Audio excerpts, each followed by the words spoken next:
Hello नमस्कार दोस्तों। मैं आपका फ्रेंड महेश जोशी आपका स्वागत करता हूं हमारी नई सीरीज़ केपी एस्ट्रोलॉजी में। आज हमारी ये सेकंड क्लास है।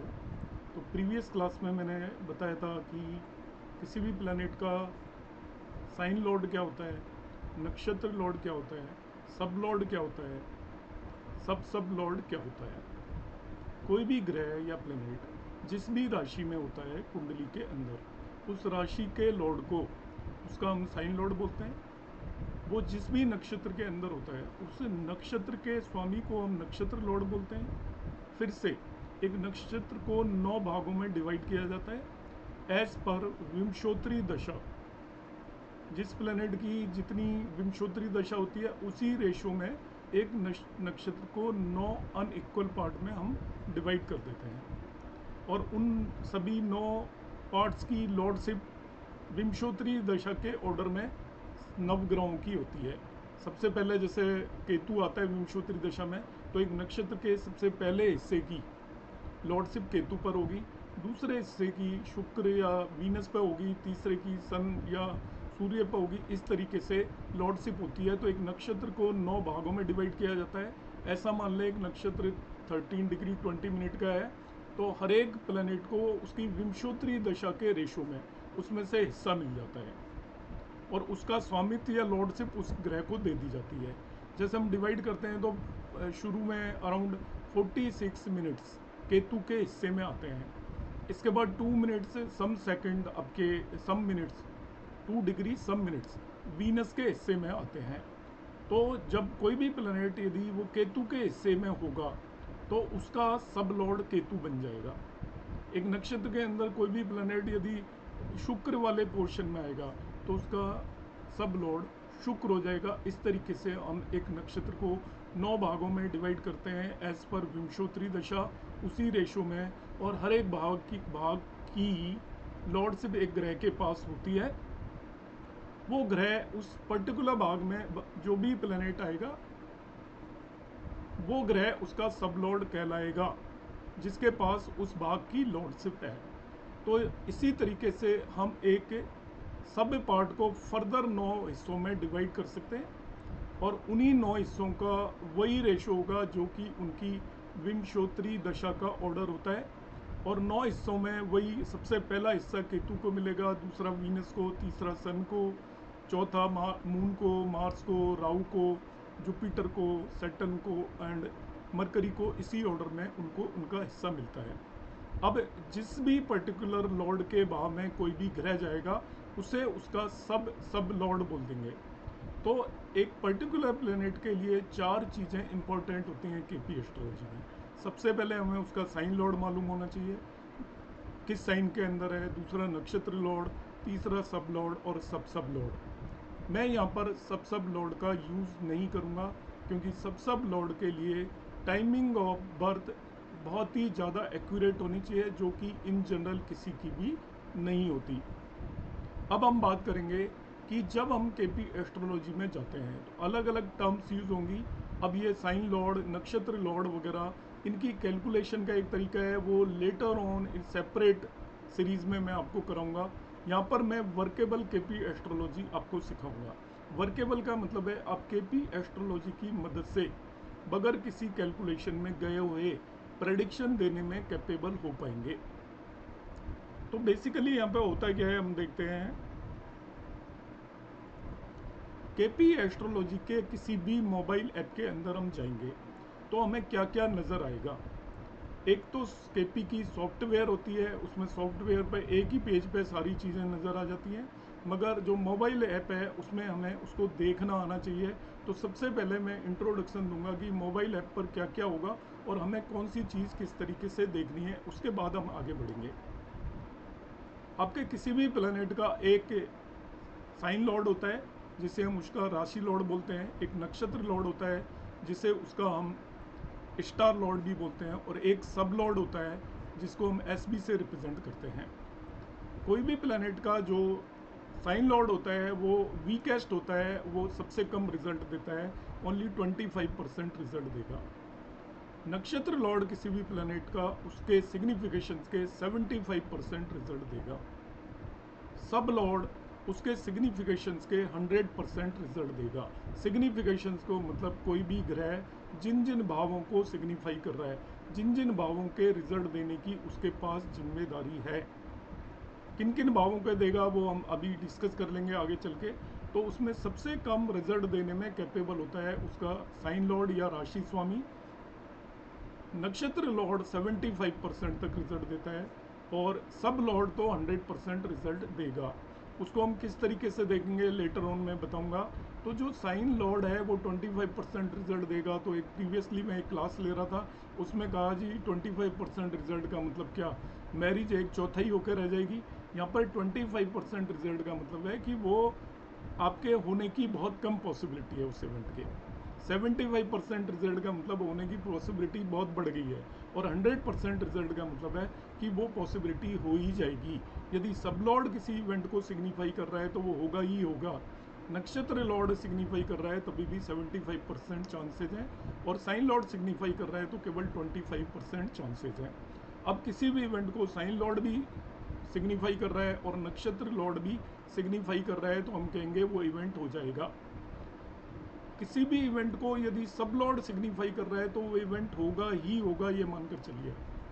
ये है इस चीज़ का मतलब 100% 75% का मतलब कि किसी इवेंट को यदि सब लॉर्ड सिग्निफाई कर रहा है तो वो इवेंट होगा ही होगा। किसी इवेंट को नक्षत्र लॉर्ड सिग्निफाई कर रहा है तो उसके होने के 75% चांसेस हैं और साइन लॉर्ड कर रहा है तो केवल 25% चांसेस हैं। इस पर भी हम आगे लेटर ऑन डिस्कस करेंगे, मगर मैंने यहाँ पे बताना ज़रूरी समझा। अब हम देखते हैं कि आपका मोबाइल ऐप पर क्या क्या चीज़ें होंगी। सबसे पहले दो चार्ट आपको नज़र आएंगे केपी एस्ट्रोलॉजी में। वैदिक एस्ट्रोलॉजी में बहुत सारे डिविजनल चार्ट होते हैं, बहुत सारे हो चुके हैं।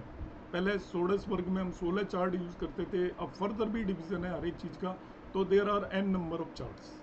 मगर केपी एस्ट्रोलॉजी में आपको इन चार्टों से मुक्ति है। यहाँ पर केवल दो चार्ट होते हैं जो आप कोई नज़र आ रहा होगा। सबसे पहले होता है राशि चार्ट, ये आपका बर्थ चार्ट है या जन्म कुंडली जिसे बोलते हैं, वो राशि चार्ट है। इसके बारे में भी मैं बाद में बात करूंगा, अभी मैं केवल ये चीज़ें बताऊं क्या क्या होता है। दूसरा होता है केपी चार्ट, इसको हम केपी भाव चलित कुंडली भी बोलते हैं। तो केपी भाव चलित कुंडली वैदिक एस्ट्रोलॉजी में जो चलित कुंडली यूज़ होती है उससे बिल्कुल अलग है। वैदिक एस्ट्रोलॉजी में जो चलित कुंडली है उसमें असेंडेंट की डिग्री को भाव मध्य माना जाता है, उसके बेस पर वो कुंडली बनाई जाती है। मगर केपी एस्ट्रोलॉजी में असेंडेंट की जो डिग्रीज होती है उसको भाव आरंभ बोलते हैं। किस तरीके से बनाई जाती है वो यहाँ पर मैं डिस्कस अभी नहीं कर रहा हूँ। आपको केवल ये ध्यान रखना है कि केपी एस्ट्रोलॉजी में दो कुंडलियों का हम यूज़ करेंगे, एक होगी आपकी राशि कुंडली और एक केपी भाव चलित कुंडली होगी। तो जब भी आप किसी भी मोबाइल ऐप में जाओगे ये दोनों कुंडलियाँ आपको बनी हुई मिलेंगी, इसलिए इनके बारे में आपको चिंता करने की ज़रूरत नहीं है। फिर आपको एक यहाँ पर एक टेबल नज़र आएगी, इसे हम कस्प टेबल बोलेंगे। आपको मालूम है कि भाव को कस्प बोलते हैं केपी एस्ट्रोलॉजी में, और 12 भाव होते हैं, 1 2 3 4 5 6 7 8 9 10 11 12। तो एक कुंडली के अंदर 12 भाव होते हैं। यहाँ पर ये भाव मध्य लिखे हुए हैं, यहाँ पर जो डिग्री लिखी हुई है भाव मध्य है एक्चुअल में। तो हर एक भाव का एक भाव मध्य होता है, उस पर अब उस भाव के भी जैसे प्लैनेट के होते हैं ऐसे ही केपी में हर एक भाव का साइन लॉर्ड होता है। उसमें जो भी राशि है उसके स्वामी को साइन लॉर्ड बोलेंगे। उसकी जो भी भाव की मध्य की डिग्री है उसकी जो भी नक्षत्र आ रहा है उसे नक्षत्र लॉर्ड बोलेंगे, और वहाँ पर जो भी सब लॉर्ड आ रहा है सब लॉर्ड बोलेंगे। तो हर एक भाव का साइन लॉर्ड होता है, नक्षत्र लॉर्ड होता है, सब लॉर्ड होता है, सब लॉर्ड होता है। अब वो होते हैं ये आपको मालूम करना है, कौन होगा वो इस टेबल में आपको आसानी से मिल जाएगा। जैसे मुझे 7वें भाव के बारे में पता करना है, तो 7वें भाव का सब लॉर्ड चाहिए, तो वो देखिए यहाँ पर 7वें भाव के आगे आ जाइए, ये सब लॉर्ड मरकरी हो गया। आपको नक्षत्र लॉर्ड चाहिए तो ये मरकरी हो गया, उसका साइन लॉर्ड चाहिए तो मार्स हो गया। तो आपको जब भी हम किसी भी भाव से रिलेटेड रिजल्ट देखेंगे तो हमें उसके लिखेंगे कस्पल सब लॉर्ड। जैसे मैरिज देखनी है तो 7वें भाव से हम मैरिज देखते हैं, जो मैं प्रीवियस क्लास में बता चुका हूँ कि कौन से भाव से क्या देखा जाता है। तो 7वें भाव से मैरिज देखते हैं, तो हम देखने में सबसे पहले क्या देखेंगे, 7वें भाव का कस्पल सब लॉर्ड आपको देखना है। तो कैसे देखेंगे, ये कस्प आप टेबल के अंदर जाएंगे और 7वें भाव का ये कस्पल सब लॉर्ड हो गया मरकरी। 7वें भाव का नक्षत्र लॉर्ड चाहिए तो वो भी मरकरी है, और साइन लॉर्ड चाहिए तो वो आपका मार्स है। इस तरीके से हम किसी भी भाव का कस्पल सब लॉर्ड, किसी भी भाव का नक्षत्र लॉर्ड और किसी भी भाव का साइन लॉर्ड देख सकते हैं। सपोज आपको 10वें भाव का कस्पल सब लॉर्ड चाहिए, तो यहाँ पर 10 लिखा हुआ है, इसके आगे आप सब लॉर्ड पर चले जाइए, ये सन इसका कस्पल सब लॉर्ड होगा। नेक्स्ट जो आपको टेबल मिलेगी यहाँ पर, वो ये प्लेनेट टेबल होगी। इसमें जैसे हमने प्रीवियस टेबल के अंदर सभी भावों के साइन लॉर्ड, नक्षत्र लॉर्ड और सब लॉर्ड डिसाइड किए थे, यहाँ पर सभी ग्रहों या प्लैनेट्स के साइन लॉर्ड, नक्षत्र लॉर्ड और सब लॉर्ड ऑलरेडी दे रखे होंगे। ये आपको हर एक मोबाइल ऐप के अंदर ये प्लैनेट टेबल मिलेगी। इसमें प्लैनेट से रिलेटेड सभी डिटेल दे रखी होंगी। अब जैसे मैं देखना चाहता हूँ कि सन का, सूर्य का कौन तो साइन लॉर्ड है, कौन उसका नक्षत्र लॉर्ड है, कौन उसका सब लॉर्ड है। तो यहाँ पर देखते हैं, ये सूर्य का देखना है तो यहाँ पर SL लिखा हुआ है, इसे साइन लॉर्ड बोलते हैं। तो सूर्य का साइन लॉर्ड वीनस है, शुक्र। इसका मतलब कुंडली के अंदर शुक्र वीनस की राशि के अंदर होगा। यदि आप उलट के देखे जाएंगे तो जन्म कुंडली में देखिए शुक्र बैठा सूर्य वीनस की राशि में बैठा हुआ है, इसलिए सूर्य का साइन लॉर्ड वीनस हो गया। अब सूर्य का आपको नक्षत्र लॉर्ड चाहिए तो वो चंद्रमा उसका नक्षत्र लॉर्ड है, ये रोहिणी नक्षत्र में बैठा होगा मोस्ट प्रोबेबली। और सब लॉर्ड चाहिए तो वो जुपिटर है। तो इस पर्टिकुलर प्लेनेट टेबल से हम किसी भी ग्रह का साइन लॉर्ड, नक्षत्र लॉर्ड और सब लॉर्ड इजीली पता कर सकते हैं। तो ये मैंने यहाँ पर आपको बताया। तो अभी आपको किसी और प्लेनेट का देखना है, सपोज मुझे शुक्र का देखना है, ये वीनस रहा यहाँ पर, तो शुक्र का जो सब लॉर्ड हो गया वो मरकरी हो गया, इसके सामने चले जाइए। इसका नक्षत्र लॉर्ड राहु हो गया, मतलब शुक्र राहु के नक्षत्र में बैठा हुआ है, और इसका साइन लॉर्ड मरकरी हो गया, मतलब ये मरकरी की राशि के अंदर बैठा हुआ है। इस तरीके से हम प्लेनेट टेबल से हर एक ग्रह का साइन लॉर्ड, नक्षत्र लॉर्ड और सब लॉर्ड निकाल सकते हैं। कस्प टेबल से हम हर एक भाव का साइन लॉर्ड, नक्षत्र लॉर्ड एंड सब लॉर्ड निकाल सकते हैं। इसके बाद और दो टेबल इंपॉर्टेंट है। एक टेबल होती है आपकी हाउस सिग्निफिकेशन टेबल, एक होती है प्लैनेट सिग्निफिकेशन टेबल। इनका क्या मतलब है और इनका क्या यूज़ है।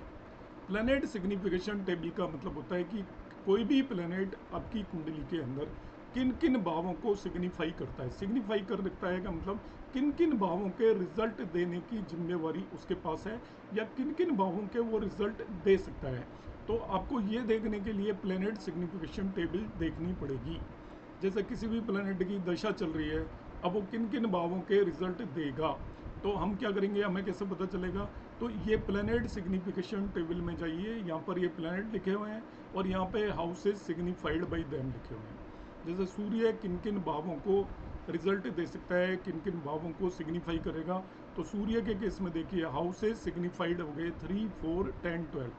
तो सूर्य तीसरे, चौथे और 10वें और 12वें भाव के रिजल्ट देगा। ये कैसे निकलते हैं ये मैं कमिंग क्लासेस में आपको बताऊंगा। आज मैं केवल आपको इंट्रोडक्शन दे रहा हूँ कि मोबाइल ऐप में आप किसी भी चीज़ को कैसे देखेंगे, किस टेबल का क्या मतलब है। आपसे कहा जाए कि मार्स किन किन भावों के रिजल्ट देगा, तो मार्स आपका पहला भाव, 7वां भाव, 12वें भाव के रिजल्ट देगा। ये प्लैनेट सिग्निफिकेशन टेबल से हम पता कर सकते हैं। आपसे कहा जाए राहु कौन से भाव के रिजल्ट देगा, तो राहु 10th हाउस को सिग्निफाई कर रहा है, तो राहु 10th हाउस के रिजल्ट देगा। इसी तरीके से एक और टेबल होती है, उसे हम हाउस सिग्निफिकेशन टेबल बोलते हैं। हाउस सिग्निफिकेशन टेबल से हमें यह पता चलेगा कि किस भाव के रिजल्ट कौन कौन से प्लैनेट देगा। प्लैनेट सिग्निफिकेशन से तो क्या पता चला कि प्लैनेट किन किन भावों को सिग्निफाई कर रहा है या किन किन भावों के रिजल्ट देगा। इसी तरीके से हाउस सिग्निफिकेशन टेबल से ये पता चलेगा कि कौन से हाउस के रिजल्ट कौन सा प्लैनेट देगा। अब जैसे आपको 7th हाउस मैरिज देखनी है, या आपको फर्स्ट हाउस लग्न देखनी है किसी भी पर्सन की, उसकी हेल्थ देखनी है, तो फर्स्ट हाउस को कौन कौन से प्लैनेट सिग्निफाई कर रहे हैं वो यहाँ पर इस हाउस सिग्निफिकेशन टेबल से पता चल जाएंगे। ये हो गए Mars, mercury, Jupiter, Venus, Saturn and Ketu. ऐसे ही सपोज आपको 4th हाउस देखना है, सिग्निफिकेशन 4th हाउस को रिजल्ट कौन कौन देगा, तो वो हो गया सन एंड केतु। 5th हाउस के रिजल्ट कौन कौन देगा, तो वो हो गया मून, मरकरी एंड जुपिटर। ये हमें हाउस सिग्निफिकेटर्स टेबल से पता चलेगा। एक 5वीं टेबल मैंने लिया है, यहाँ पे प्लैनेट सिग्निफिकेशन व्यू 2 लिखा हुआ है इसके अंदर। तो प्लैनेट सिग्निफिकेशन टेबल वही है ये वाली, जैसे सन है यहाँ पे देखिए, इसके अंदर हाउसेज आ रहे हैं 3, 4, 10, 12, और यहाँ पे भी 3, 4, 10, 12 आएंगे। मगर इसका एक पर्टिकुलर यूज़ है यहाँ पर, इसमें एक्चुअली वो उन्हीं हाउसेज को सिग्निफाई कर रहा है, इसको ध्यान से समझिए। सूर्य इन्हीं हाउसेज को सिग्निफाई कर रहा है 3, 4, 10, 12 को। मगर यहाँ पे L1 लिखा हुआ है, L2 लिखा हुआ है, L3 लिखा हुआ है, L4 लिखा हुआ है।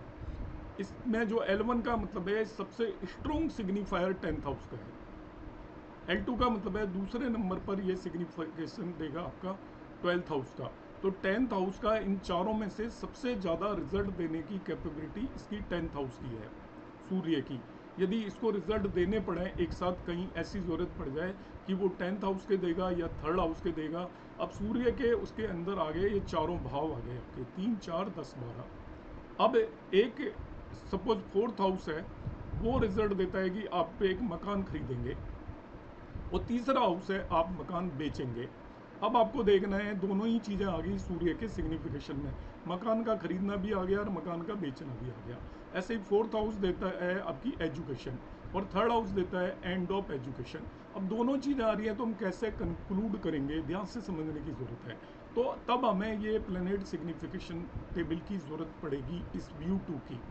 इसमें जो स्ट्रॉन्ग सिग्निफिकेटर है वो रिजल्ट, उस भाव के रिजल्ट मिलेंगे। जैसे यहाँ पर सूर्य को मैं देखूं तो ये 3rd हाउस का स्ट्रॉन्ग सिग्निफिकेटर है as compare to 4th house. तो इसकी इस स्क्रिप्ट के अंदर 3rd और 4th हाउस दोनों आ रहे हैं। तो मैंने जैसे बताया 4th का मतलब एजुकेशन और 3rd का मतलब एंड ऑफ एजुकेशन। अब दोनों अपोजिट आ रही हैं, एजुकेशन भी आ रही है और एंड ऑफ एजुकेशन भी आ रही है। किसी भी भाव से 12वां भाव मतलब पिछला भाव उस चीज़ का नेगेशन होता है, उसको ख़त्म कर देता है। चौथा भाव एजुकेशन देता है तो 3rd भाव एजुकेशन का ख़त्म करता है। चौथा भाव मकान खरीदवाता है, प्रॉपर्टी खरीदवाएगा तो 3rd भाव उसको बिकवा देगा। तो अब इनमें कौन सी चीज़ होगी वो डिसाइड करने के लिए हमें इनकी स्ट्रेंथ देखनी पड़ेगी। तो ये सबसे स्ट्रोंगर सन सिग्निफिकेटर है 10th हाउस का, उसके बाद 12th का, फिर 3rd का और फिर 4th का। तो 3rd और 4th में ये 3rd हाउस का स्ट्रॉन्ग सिग्निफिकेटर है। तो 3 और 4 दोनों आ गए तो एजुकेशन को एंड करवाएगा ये। इसी तरीके से मकान खरीदवाएगा नहीं, बिकवाएगा। इस तरीके से हम इस चीज़ को यूज़ करते हैं। होपफुली ये आपको समझ में आ गया होगा। अब मैं और एक यहाँ पर टॉपिक डिस्कस करूँगा, टेनेंटेड एंड अनटेनेंटेड प्लैनेट। ये भी बहुत ही इंपॉर्टेंट टॉपिक है। In KP astrology a planet first give result of its nakshatra lord then its own result. मतलब कोई भी ग्रह सबसे पहले अपने रिजल्ट नहीं देता, वो जिसके भी नक्षत्र में है, जिस भी ग्रह के नक्षत्र में है वो ग्रह उसका नक्षत्र लॉर्ड हो गया तो अपने नक्षत्र लॉर्ड के रिजल्ट देता है। अब नक्षत्र लॉर्ड का मैं मतलब समझाऊं, सपोज सूर्य अनुराधा नक्षत्र में है, तो अनुराधा शनि का नक्षत्र है, तो सूर्य अपने रिजल्ट नहीं देगा, उससे पहले शनि जिन भावों को सिग्निफाई कर रहा है उसके रिजल्ट देगा। तो शनि के भावों के रिजल्ट देने की जिम्मेवारी सूर्य पर आ गई। तो सूर्य अपने रिजल्ट नहीं दे रहा है बल्कि जिसके नक्षत्र में है उसके नक्षत्र स्वामी के रिजल्ट देगा। A planet in whose nakshatra there is no other planet is called untenanted planet and becomes strong. जिस प्लैनेट के ए प्लैनेट इन whose नक्षत्र, जिस प्लैनेट के नक्षत्र में कोई भी दूसरा प्लैनेट ना हो उसको हम अनटेनेंटेड प्लैनेट कहेंगे और वो स्ट्रॉन्ग हो जाता है क्योंकि उसको और किसी के रिजल्ट नहीं देने हैं, वो अपने ही रिजल्ट देगा। क्योंकि नंबर 1 पॉइंट को आप ध्यान से समझेंगे तो कोई भी प्लैनेट किसके रिजल्ट देता है, अपने नक्षत्र लॉर्ड के, मतलब वो जिसके भी नक्षत्र में है उसके रिजल्ट देगा। अब कोई भी प्लैनेट के नक्षत्र में यदि कोई दूसरा प्लैनेट ना हो तो उसको हम अनटेनेंटेड प्लैनेट बोलेंगे। अभी मैं बताऊंगा आपको कैसे हम देखेंगे प्रैक्टिकल एग्जांपल से। If A planet A is in nakshatra of planet B, ये नेक्स्ट रूल है, ध्यान रखिएगा कि एक प्लैनेट ए बी के नक्षत्र में है, दूसरे प्लेनेट के में, and B is also in नक्षत्रों पे, मतलब नक्षत्र एक्सचेंज से हम बोलते हैं कि सपोज मरकरी मार्स के नक्षत्र में है और मार्स मरकरी के नक्षत्र में है, तो दोनों को हम अनटेनेंटेड बोलेंगे। जैसे यहाँ पे एग्जांपल दिया है, Mars in nakshatra of sun and sun in nakshatra of Mars, then both are untenanted, तो दोनों अनटेनेंटेड हो जाएंगे। दोनों के बीच में एक्सचेंज हो रखा है, मगर यहाँ पे एक कंडीशन है जो मैं यहाँ पे लिखना भूल गया हूँ कि उस पर्टिकुलर प्लेनेट के नक्षत्र में और कोई भी प्लेनेट नहीं होना चाहिए। दोनों के बीच में केवल एक्सचेंज है और उनके बीच में कोई भी उनके नक्षत्र में कोई और प्लेनेट नहीं बैठा हुआ है, तब उन्हें हम अनटेनेंटेड प्लेनेट बोलेंगे। जैसे मार्स सूर्य के में और सूर्य मार्स के में है, मगर अब सूर्य के नक्षत्र में कोई और प्लेनेट नहीं होना चाहिए, मार्स के नक्षत्र में भी कोई और प्लेनेट नहीं होना चाहिए, तो इनको हम अनटेनेंटेड बोल देंगे दोनों को ही।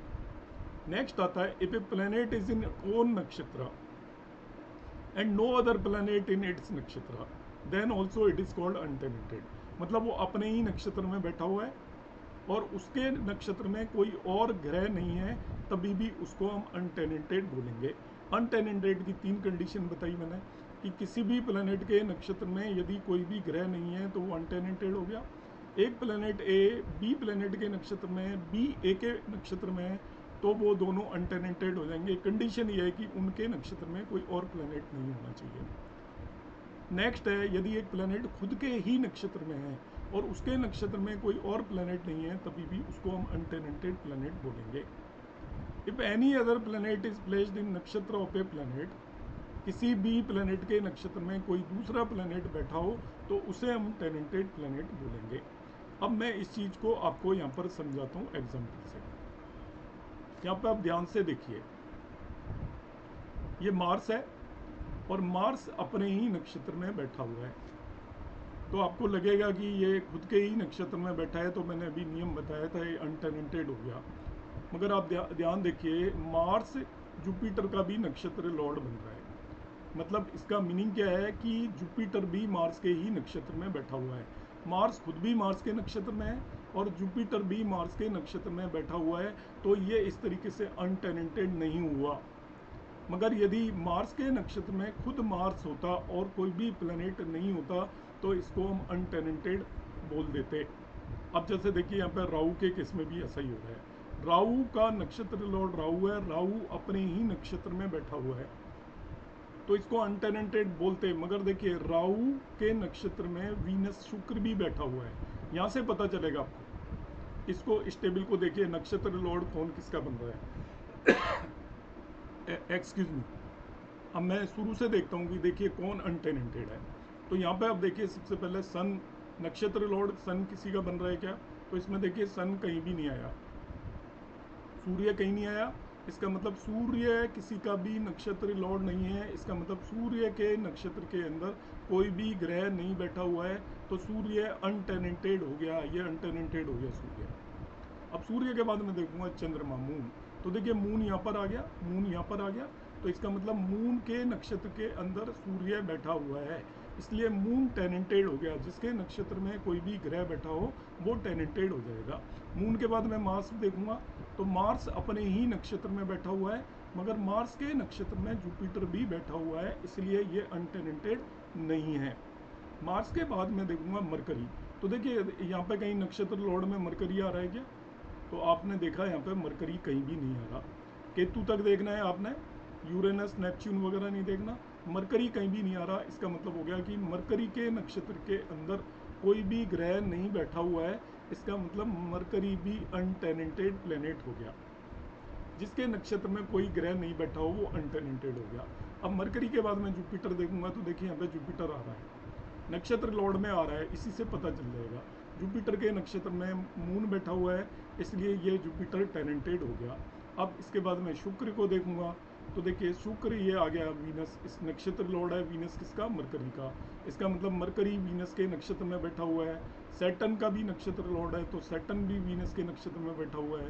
केतु का भी नक्षत्र लॉर्ड है, तो केतु भी वीनस के नक्षत्र में बैठा हुआ है, तो ये वीनस भी टेनेंटेड हो गया आपका। इसके बाद सैटर्न देखते हैं, तो यहाँ पर देखते हैं क्या सैटर्न कहीं आ रहा है क्या? इसमें सैटर्न कहीं भी नहीं आ रहा, आप देख लीजिए। इसका मतलब सैटर्न भी अनटेनेंटेड हो गया। अब हम देखते हैं राहु। तो राहु के नक्षत्र के अंदर यहाँ पर देखिए राहु वीनस का भी नक्षत्र लॉर्ड है और खुद का भी नक्षत्र लॉर्ड है। अब ये क्योंकि वीनस का भी नक्षत्र लॉर्ड है इसलिए आपके टेनेंटेड हो गया, केवल खुद का ही होता तो अनटेनेंटेड होता। अब हम देखते हैं लास्ट वन केतु। तो यहाँ पे देखते हैं कि केतु कहीं आ रहा है क्या, तो केतु यहाँ पर कहीं भी नहीं आ रहा है, इसका मतलब केतु भी अनटेनेंटेड हो गया। तो आपको टेनेंटेड और अनटेनेंटेड प्लेनेट की आपको जरूर देखना है। जो अनटेनेंटेड प्लेनेट होता है वो ध्यान रखिएगा वो स्ट्रांग हो जाता है, क्योंकि उसने खुद के रिजल्ट खुद ही देने हैं, जबकि टेनेंटेड प्लेनेट वीक हो जाता है क्योंकि वो रिजल्ट किसके देगा, अपने नक्षत्र लॉर्ड के रिजल्ट देगा, अपने रिजल्ट बहुत कम देता है। कोई भी प्लेनेट अपने नक्षत्र लॉर्ड के रिजल्ट देता है। तो जब वो अनटेनेंटेड है तो वो उसका नक्षत्र लॉर्ड कोई भी नहीं हुआ, मतलब उसके नक्षत्र के अंदर कोई भी प्लेनेट नहीं है, तो किसी दूसरे के पास उसके रिजल्ट देने की जिम्मेवारी नहीं है, वो खुद ही अपने रिजल्ट देगा, इसलिए वो बली हो जाता है। तो अनटेनेंटेड प्लेनेट के एक्चुअली 4 कॉम्बिनेशंस हैं जिन्हें मैं फिर से रिपीट कर देता हूँ कि अनटेनेंटेड प्लेनेट आपका, पहले मैंने कहा इन केपी एस्ट्रोलॉजी ये planet gives result of its nakshatra lord then its own result. तो पहली जिम्मेवारी नक्षत्र लॉर्ड के रिजल्ट देने की होती है। तो यदि किसी भी प्लेनेट के नक्षत्र के अंदर कोई भी दूसरा प्लेनेट ना हो तो उसे हम अनटेनेंटेड बोलेंगे और वो स्ट्रांग हो जाता है। यदि दो प्लेनेट के बीच में एक्सचेंज हो तब वो आपके दोनों का एक्सचेंज हो तो भी वो अनटेनेंटेड हो जाते हैं। नेक्स्ट वन है, यदि एक प्लेनेट अपने ही नक्षत्र में हो और उसके नक्षत्र में कोई दूसरा प्लेनेट ना हो तभी भी वो अनटेनेंटेड हो जाते हैं। और लास्ट होता है, if any other planet is placed in a nakshatra of a planet then it is called tenanted planet.